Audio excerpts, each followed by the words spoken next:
Good afternoon, Excellencies, distinguished guests, ladies and gentlemen. We would like to starting our joint press statement of the Republic of Indonesia and Australia. Joint press statement begin. We would like to hear opening remarks joint press statement from the President of the Republic of Indonesia, His Excellency Mr. Joko Widodo. Yang terhormat Perdana Menteri Anthony Albanese, merupakan kehormatan bagi saya menerima kunjungan Perdana Menteri Australia yang baru, Bapak Anthony Albanese, beserta delegasi. Saya bergembira bahwa Indonesia menjadi tujuan yang pertama kunjungan bilateral Perdana Menteri Albanese. Setelah 2 minggu yang lalu dilantik sebagai Perdana Menteri Australia ke-31. Hal ini menunjukkan kedekatan antara pemerintah dan masyarakat kedua negara. Perdana Menteri Albanese bukan orang baru bagi saya. Kita pernah bertemu di tahun 2020. Dan Indonesia juga menjadi negara pertama yang dikunjungi pada saat beliau terpilih sebagai ketua oposisi di tahun 2019. Jumat lalu kita juga melakukan pembicaraan per telepon.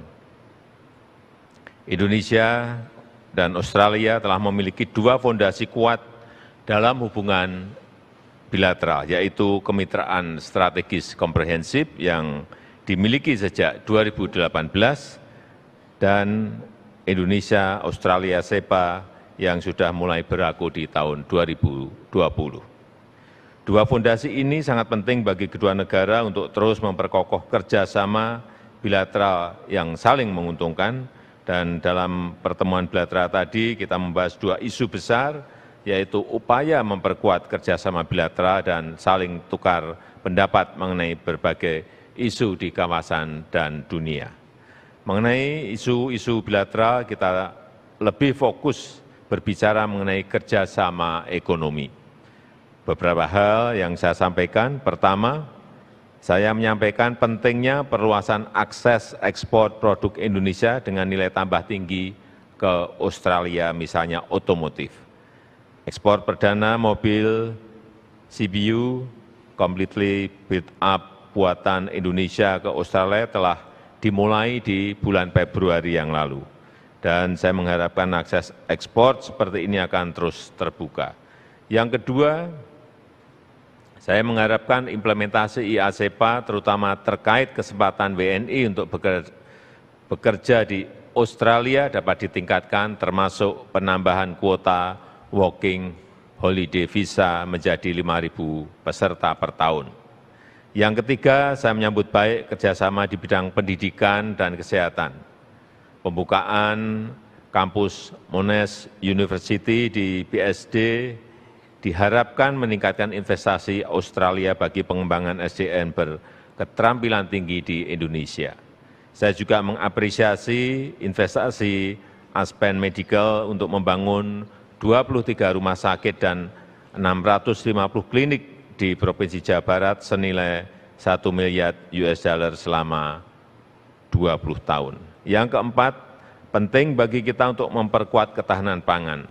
Kita membahas upaya menjaga keberlanjutan rantai pasok pangan termasuk gandum di tengah situasi dunia yang sangat sulit ini. Kerjasama peningkatan kapasitas di bidang food processing, food innovation, dan rantai pasok penting untuk diperkuat. Saya juga menekankan pentingnya MOU pertanian antara kedua negara segera diimplementasikan. Kelima, pentingnya penguatan kerjasama energi dan perubahan iklim. Saya menyambut baik inisiatif PM Albanese terkait kemitraan infrastruktur dan ketahanan iklim Republik Indonesia Australia dengan dana hibah awal sebesar $200 juta. Saya juga menyambut baik komitmen investasi Fortescue Metal Group di bidang hydropower dan geothermal senilai 10 miliar US dollar dan Sun Cable di bidang energi senilai 1,5 miliar US dollar. Untuk isu kawasan dan dunia, kita antara lain melakukan tukar pikiran mengenai perang di Ukraina, kerjasama Indo-Pasifik, dan penguatan kemitraan pembangunan di Pasifik. Secara umum, saya menyampaikan kembali posisi konsisten Indonesia bahwa hubungan baik kedua negara dapat memberikan kontribusi bagi perdamaian dan kemakmuran kawasan. Untuk itu, prinsip-prinsip dan hukum internasional harus dipatuhi secara konsisten.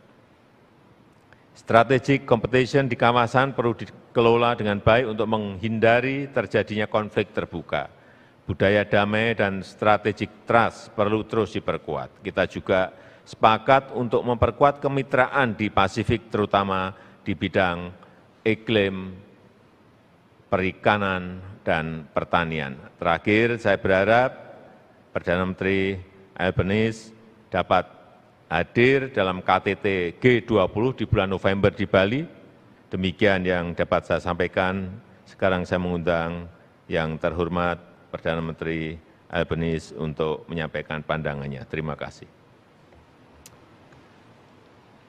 Well, terima kasih, Mr. President, and I want to thank President Joko Widodo and his ministerial team for their very warm welcome and for hosting a most productive annual leaders meeting. So I reiterate, Mr. President, terima kasih, Bapak Presiden. Australia's relationship with Indonesia is one of our most important. We're linked not just by geography, we are linked by choice. We've enjoyed a long history of cooperation and friendship, and our relationship is ever deepened by the strategic and economic interests that we share.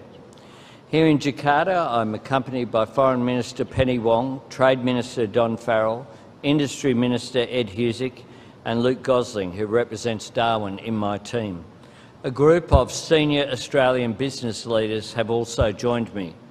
We've all come because of our collective regard for Indonesia, the importance of the agenda that we've just discussed, and the enormous opportunity that we see here.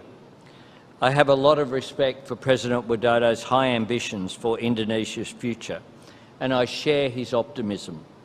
Today I informed President Widodo that I will attend the G20 Leaders Summit in Bali in November.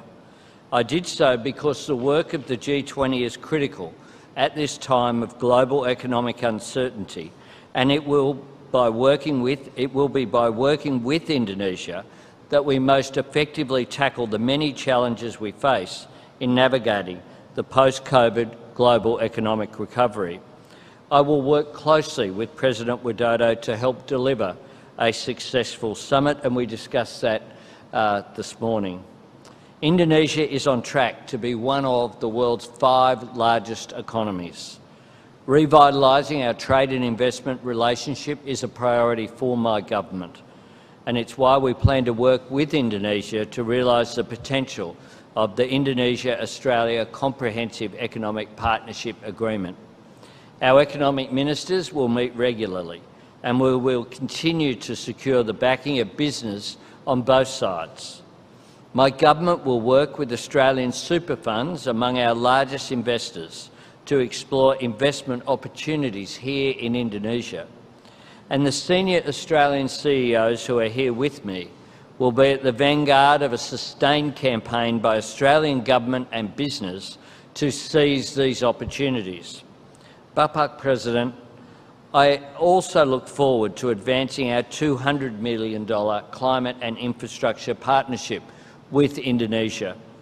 True to my government's ambitious climate targets, I want better access to affordable, reliable and secure clean energy right across our region as we transition to a net zero world together.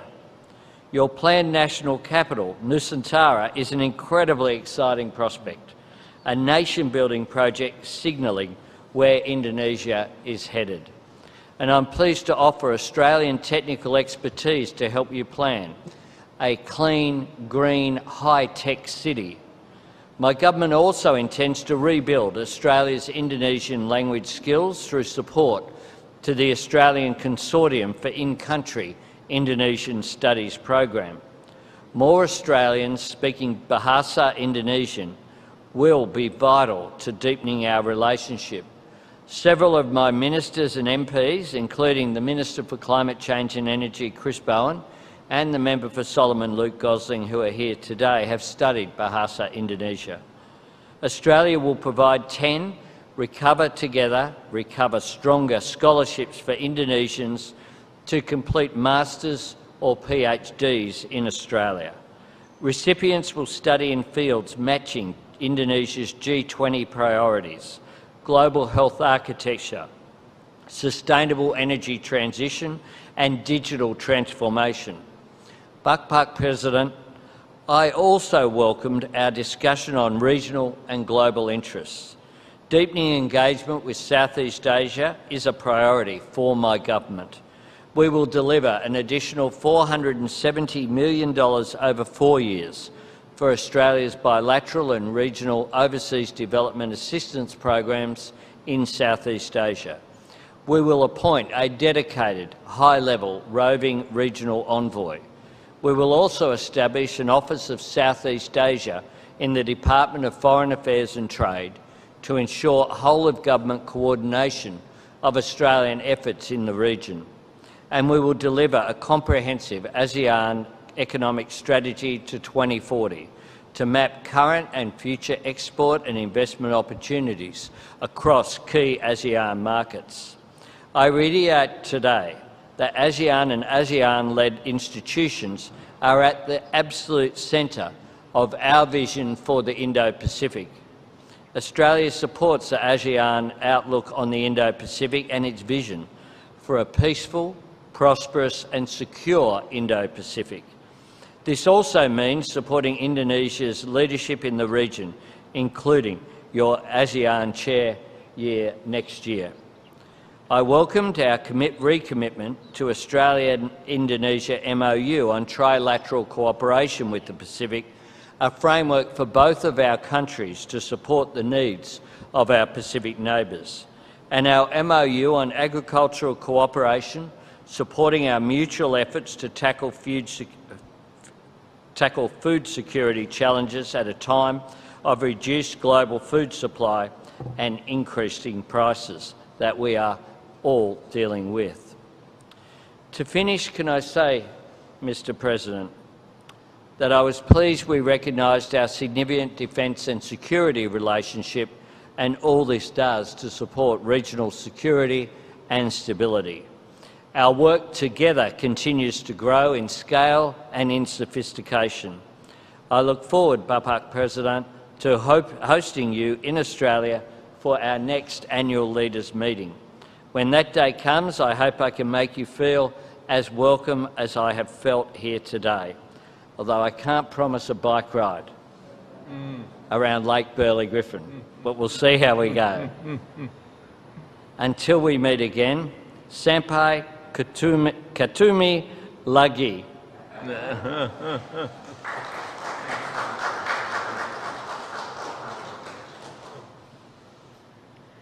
Thank you.